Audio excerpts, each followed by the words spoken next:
सर्वप्रथम श्री गुरु महाराज जी के चरणों में कोटि कोटि प्रणाम।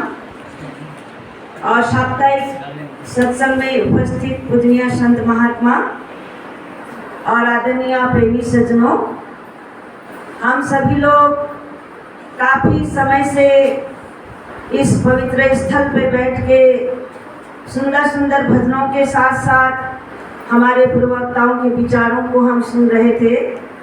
और मुझे आशा है कि आप सभी लोगों ने बहुत कुछ समझ लिया होगा।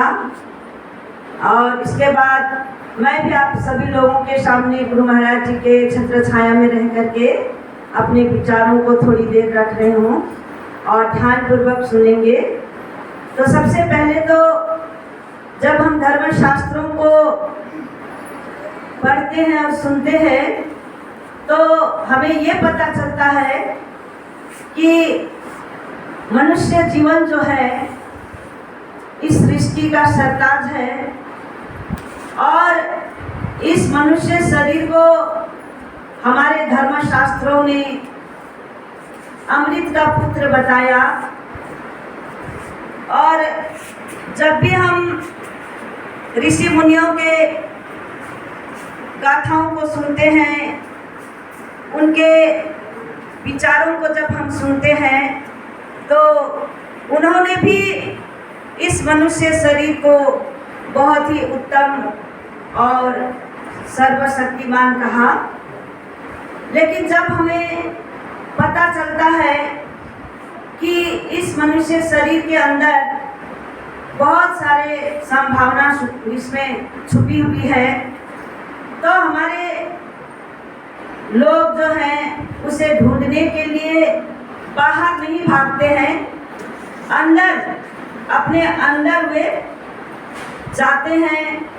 और जब वो अपने अंदर ध्यान दृष्टि के द्वारा झांकते हैं तो सचमुच में उसको पता चलता है कि हमारे अंदर साधारण शक्ति नहीं, हमारे अंदर बहुत सारा शक्ति जो है हमारे अंदर छुपा हुआ है।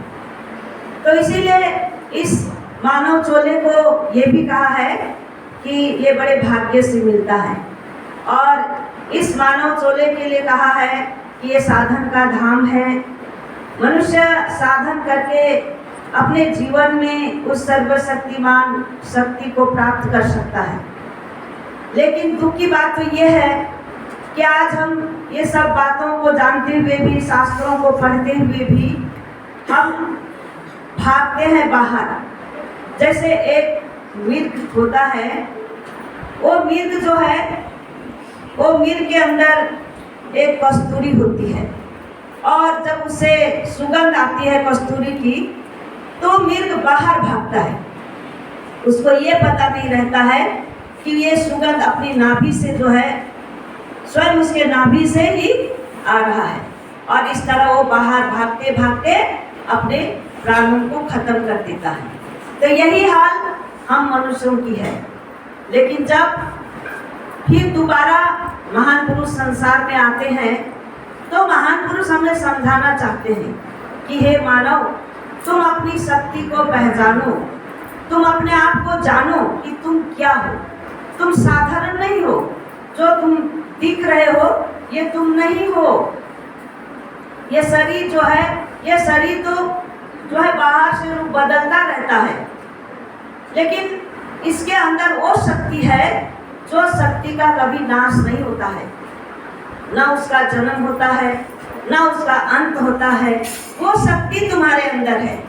और हमारे महान पुरुष जगाना चाहते हैं हर मानव को कि तुम चाहे हिंदू हो या मुसलमान या सिख ईसाई, तुम किसी भी जाति संप्रदाय के हो, तुम्हारा वो अधिकार है कि तुम अपनी शक्ति को, अपने आप को तुम अपने अंदर क्या कर सकते हो, जान सकते हो।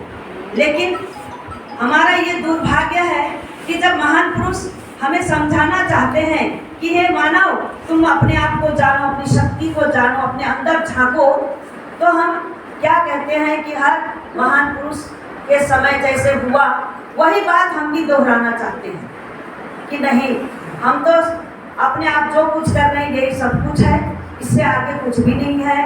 लेकिन एक विवेकशील व्यक्ति महान पुरुषों के चरणों में जाता है, महान पुरुषों के बताए हुए रास्ते पे चलता है, तो वो साधारण मानव नहीं रहता है, क्योंकि महान पुरुष एक साधारण व्यक्ति को भी महामानव बना देते हैं, सर्वशक्तिमान बना देते, तो अपने समान बना देते हैं। एक बार वनवास का समय था, तो लक्ष्मण जी जो थे भगवान राम की सेवा कर रहे थे, चरणों की सेवा कर रहे थे। तो अचानक लक्ष्मण जी के मन में ख्याल आया कि मैंने जो सुना है, आज मौका है वो पूछ लूं अपने भैया से। तो लक्ष्मण जी ने भगवान राम से कहा कि हे भैया, आप बोले भगवान है, आप बोले भगवान है, मैंने सुना है। तो उन्होंने बता दिया कि मैंने ऐसे ऐसे समय में आपके बारे में सुना था, तो आप बोले भगवान है। तो भगवान राम झट से उठ करके लक्ष्मण जी से कहने लगे कि भाई लक्ष्मण, तुमने ठीक ही कहा, हाँ मैं भगवान हूँ, तुम भी भगवान हो। ये सारी सृष्टि आज जो भी आंखों से दिख रही है, हर जगह भगवान की शक्ति है, हर जगह वो भगवान छुपी हुई है। हर मानव के अंदर, हर सृष्टि के अंदर वो ईश्वर की शक्ति, वो भगवान की शक्ति छिपी हुई है।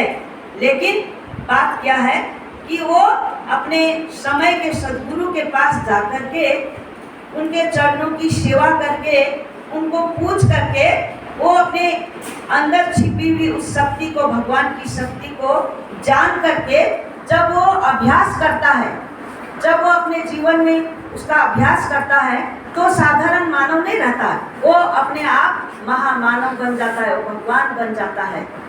इस तरह से भगवान राम ने भी अपने समय में अपने लक्ष्मण भाई को समझाया था। तो मेरे कहने का मतलब, हर मानव के अंदर वो भगवान की शक्ति, वो ईश्वर की शक्ति छिपी हुई है। लेकिन आज हमारी हालत क्या है कि जैसे हमको पता है कि समुद्र के अंदर क्या होता है, मोती। लेकिन जब एक इंसान समुद्र के किनारे जाकर के बैठे मोती मोती मोती कहेगा, तो उसे मोती प्राप्त नहीं होगा। उसको क्या करना पड़ेगा, उसको समुद्र में गोता लगाना पड़ेगा, समुद्र में गोता लगा करके उस मोती को प्राप्त करना पड़ेगा। इसी तरह हमारे अंदर भी वो सर्वशक्तिमान ईश्वर की शक्ति हमारे अंदर छिपी हुई है, लेकिन कब और कैसे हमें उसका लाभ प्राप्त होगा। तो हमारे शास्त्रों में कहा जाता है कि जो समय के सद्गुरु होते हैं, जिस तरह से समय समय पर अगर हम भक्तों के जीवन को अगर हम देखते हैं, तो हर भगत के जीवन को इन्होंने मतलब उनको कैसे संवारा, तो बोले समय के सद्गुरु ने संवारा। अब हम अगर मीरा के जीवन को देखते हैं, तो मीरा जो थी वो एक राजघराने की तो रानी थी, उसको बहुत सुख संपदा था, उसके पास कोई कमी नहीं थी।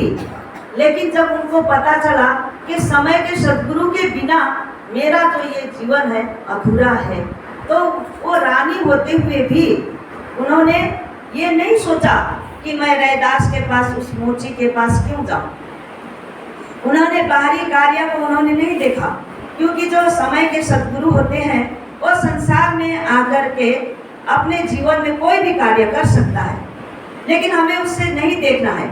हमें तो क्या देखना है, उनके अंदर वो कौन सा ज्ञान है। तो इसी तरह से मीरा ने उस बाहरी कार्य को नहीं देखा। वो बाहरी कार्य क्या करते थे, वो मोची का काम करते थे, जूते सिलाई का काम करते थे। लेकिन मीरा ने क्या किया, उनके अंदर, उनके पास जो अध्यात्म ज्ञान था, जो ईश्वरीय ज्ञान था रैदास के पास, वो रानी होते हुए भी रैदास के चरणों में झुक गई। और झुकने के बाद जब पता चला कि इनके पास तो वो महान ज्ञान है जिसको पा करके मैं धन्य हो जाऊंगी, और मैं तो, मेरे पास जो धन है वो फीका हो जाएगा। और उन्होंने जो हम सुनते हैं उनके भजनों को, तो हम क्या सुनते हैं कि पायो जी मैंने नाम रतन धन पायो, चोर ना लेवे खर्च ना हुए, दिन दिन बढ़त सुहायो। अब हम भजनों को तो सुन लेते हैं, लेकिन भजनों के अर्थ को नहीं समझते हैं।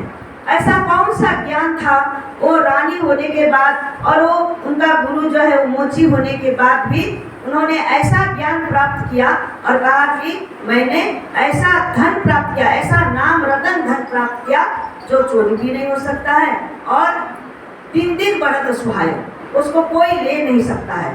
तो आज क्या हमारे पास जो धन दौलत है, आज हमारे पास जो वैभव है, इसको लेकर के क्या हम कह सकते हैं कि यह चोरी नहीं होगा, ये दिन दिन अपने आप बढ़ेगा? ये हम कह सकते हैं? नहीं कह सकते हैं, क्योंकि हमारा धन कभी बढ़ता है कभी खत्म होता है, स्थिर नहीं रहता है। आज जितने भी हमारे अरबों खरबों धन है तो कभी कभी उसका नाश भी होता है, कभी कभी बढ़ भी जाता है। लेकिन मीराबाई ने क्या कहा, दिन दिन बढ़त सुहायो, चोर न लगे खर्च ना हुए। देखिए उन्होंने रानी होते हुए भी ये बात कही। इसका मतलब उन्होंने अपने जीवन में गुरु धारण करके ऐसा धन प्राप्त किया और लोगों को बता दिया कि मैं रानी होते हुए भी मेरा जो धन संपदा है वो फीका है। और हम सुनते हैं कि अपने समय में उन्होंने गली गली जा करके उसी ज्ञान का प्रचार किया। तो इसी तरह से बहुत सारे भगत आज हमारे इतिहासों में है जिनका जीवन जो है वो समय के सद्गुरु ने परिवर्तन किया। और वो बड़े बड़े राजा भी थे, बड़े बड़े लोग थे और उन्होंने अपने धन संबंधा को एक साइड कर दिया। जब शिवाजी मराठा को जब अपने राजा अपने गुरु महाराज जी जो सम्राट रामदास जी थे तो उनके पास जब उनको ज्ञान मिला, वो अध्यात्म ज्ञान मिला, तो वो कहने लगे कि हे प्रभु अब मुझे वो राज्य नहीं चाहिए। देखिए सोचने की बात है।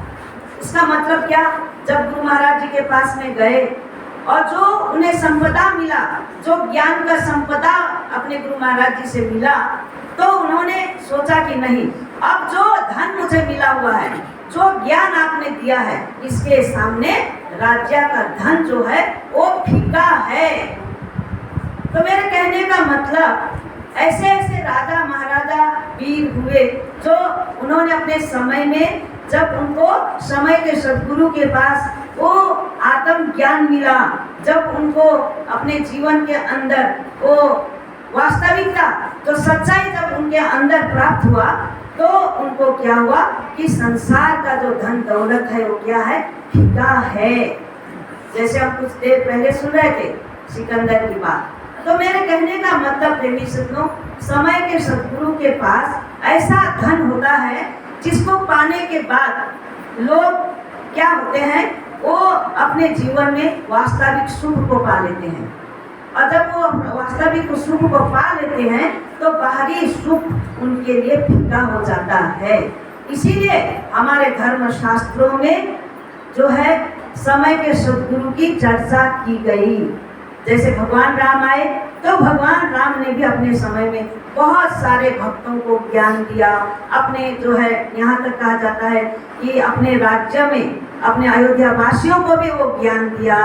और भगवान कृष्ण ने अपने समय में जो है अर्जुन को लड़ाई के मैदान में, अगर भगवान कृष्ण चाहते तो जब युद्ध हो रहा था, युद्ध की शुरुआत, दोनों जो है सेना दो तरफ खड़े हैं और बीच में रथ को रख करके भगवान कृष्ण ने अर्जुन को कौन सा ज्ञान दिया, वो तत्व ज्ञान दिया, वो आत्मिक ज्ञान दिया। अगर भगवान कृष्ण चाहते तो वहां पर जो है कृष्ण अर्जुन जी को क्या दे सकते थे, लड़ाई के बारे में कि किस तरह से लड़ाई करना चाहिए, किस तरह दुश्मन को मारना चाहिए, किस तरह अपना रक्षा करना चाहिए। मैंने बहुत सारे लड़ाई की जो है विधि जो है उनको जो है सिखाना चाहिए। लेकिन भगवान कृष्ण ने ऐसा नहीं किया। भगवान कृष्ण ने ये विद्या नहीं दी, लड़ाई की विद्या नहीं दी। भगवान कृष्ण ने युद्ध के मैदान में अर्जुन जी को वो विद्या दिया, वो ज्ञान दिया, जिस ज्ञान को पा करके, जिस आत्म विद्या को पा करके जो है अर्जुन तो लड़ाई से विमुख हो चुके थे। लेकिन जब उनको ज्ञान मिला, आप लोग गीता पढ़ते हैं, मैं सारी गीता आपको सुनाना ही चाहती हूँ, लेकिन मैं ये समझाना चाहती हूँ वो कौन सा ज्ञान था जो भगवान कृष्ण ने अर्जुन को जब दिया, तो देने के बाद जो अर्जुन जो है वो क्या हो गए थे, मतलब मुंह मोड़ गया था युद्ध से। लेकिन फिर दोबारा उस आत्म विद्या को पाने के बाद वही अर्जुन क्या हो जाते हैं, युद्ध के लिए तैयार हो जाते हैं, क्योंकि भगवान कृष्ण ने उनको समझाया जिसके साथ तो युद्ध करना चाह रहा है वो तो पहले से मर चुके हैं। तो हे अर्जुन, तुमको मारने की कोई जरूरत नहीं है, और जो तुम कह रहे हो जिसको मारने की बात, वो तो कभी मरता ही नहीं है। वो तो क्या है, वो तो कभी उसका जीवन जीता भी नहीं है, मरता भी नहीं है। वो तो अजर अमर अविनाशी शक्ति है, वो आत्मा शक्ति। तो इसीलिए हे अर्जुन, तू निडर होकर के तू क्या कर, निरंतर मेरे नाम का सुमिरन भी कर, अपने प्राणों की रक्षा भी कर और युद्ध भी कर। लड़ाई के मैदान में भगवान कृष्ण ने उनको वो आध्यात्मिक विद्या दिया, और अर्जुन जी को क्या किया, फिर युद्ध करने के लिए उन्होंने धर्म युद्ध करने के लिए उनको क्या कर दिया, खड़ा कर दिया। क्योंकि जो धर्म की बातें सुनता है, धर्म को जान लेता है, तब उसका भ्रम दूर हो जाता है। अर्जुन जी का भ्रम दूर हुआ और उन्होंने युद्ध किया। और कौन सा युद्ध किया, अधर्म के ऊपर धर्म का युद्ध किया और अधर्म पर विजय प्राप्त किया। तो मेरे कहने का मतलब, समय के जो सद्गुरु होते हैं उनके पास जब एक शिष्य छल कपट को छोड़ करके जाता है, अपने सारे मान सम्मान को जो है छोड़ करके जाता है, तो क्या होता है, उसका जीवन सद्गुरु जो होते हैं महान बना देते हैं, साधारण मानव से महामानव बना देते हैं, अपने समान बना देते हैं। तो आइए हम सभी लोग भी जब सत्संग को सुनते हैं तो ध्यान से सुने। और सत्संग क्या करती है, सत्संग प्रेमी सज्जनों, एक पापी से भी पापी, एक नीच से भी नीच जो होता है, उसके मन के जो मैले हैं उसको दूर कर देता है। और क्या करता है, सत्संग उसको महान बना देता है। सत्संग का अर्थ होता है, सत्संग का अर्थ होता है सत्य से अपने आप को जोड़ देना। और सत्य क्या है, सत्य एक ही चीज है जो हमारे अंदर छिपी हुई है, हमारे अंदर वो शक्ति है, वही केवल सत्य है। और ये सारा संसार स्वप्नवत है, ये सारा संसार आज जो दिख रहा है ये तो एक दिन नाश हो जाएगा। हम तो बार बार सुनते हैं ये पृथ्वी का भी एक समय है, गारंटी है, ये भी खत्म हो जाएगा, प्रलय हो जाएगा। लेकिन इतना कुछ होने के बाद भी वो आत्म शक्ति जो परमात्मा की शक्ति है, वो शक्ति का कभी नाश नहीं होगा। तो समय के जो सद्गुरु होते हैं, समय के सद्गुरु प्रेमी सज्जनों, वही शक्ति का ज्ञान करा करके एक साधारण मानव को भी महामानव बना देते हैं। तो ये काम प्रेमी सज्जनों आज भी जारी है। जिस तरह से हर युग में हुआ जो है, आप हम सुनते हैं कि सतयुग था, सतयुग में भी ध्रुवा प्रहलाद को यही ज्ञान हुआ था। और जब उनको ये ज्ञान हुआ तब उन्होंने जो है अपने जीवन में कितना कष्ट सहकर भी वो सत्य से अपने आप को नहीं मोड़े। तो इस तरह से त्रेता युग को लेकर के कहें, हर एक युग में, चाहे द्वापर युग हो, हर एक युग में जब जब भी महान पुरुष आए तो अपने सारे भक्तों को जो है यही आत्मा का ज्ञान दे करके, उस सत्य का बोध करा करके उन्होंने अपने भक्तों को जो है महान बनाया। तो आज मानव उत्थान सेवा समिति भी यही कार्य आज केवल भारतवर्ष में नहीं, सारे संसार में ये कार्य जो है ये मानव उत्थान सेवा समिति कर रही है। तो आए हम सब मिल करके, हम बार बार हम भजनों को सुनते हैं कि हमारा भारत जो है एक विश्व गुरु बनेगा।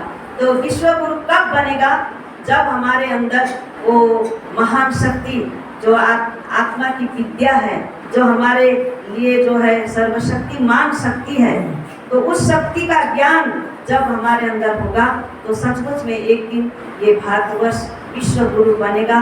क्योंकि हर युग में इसी ज्ञान के चलते हमारे भारतवर्ष का नाम ऊंचा रहा। तो आज भी श्री गुरु महाराज जी इसी ज्ञान का प्रचार सारे विश्व में वो कर रहे हैं। और हम सभी लोग भी जो है प्रचारक हैं, हम भी उस कार्य को ही करेंगे। तो सब मिलकर के इस ज्ञान का प्रचार करें और अपना जीवन भी सुधारें और औरों का जीवन भी सुधारें। बोले आदिशक्ति जगत जननी माता जी की जय।